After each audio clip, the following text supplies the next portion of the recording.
విద్యుత్ వినియోగదారులకు విజ్ఞప్తి. విద్యుత్ బిల్లులను సకాలంలో చెల్లించవలెను. లేని ఎడల విద్యుత్ సరఫరా నిలిపివేయబడును. కరెంటు బిల్లు ఇచ్చిన తేదీ నుండి 14 రోజులలోపు బిల్లు చెల్లించవలెను. అలా చెల్లించినచో ఎటువంటి అపరాధ రుసుము వర్తించదు.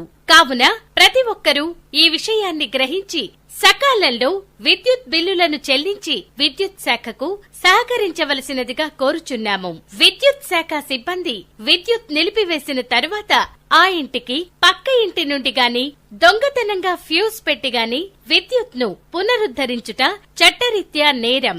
అలా చేసినచో కరెంటు ఇచ్చిన వారిపై కూడా డిపార్ట్మెంట్ వారు కఠినమైన చర్యలు తీసుకొనబడును. విద్యుత్ ను పొదుపు చేద్దాం, పర్యావరణాన్ని కాపాడుదాం. ఇట్లు విద్యుత్ శాఖ. విద్యుత్ వినియోగదారులకు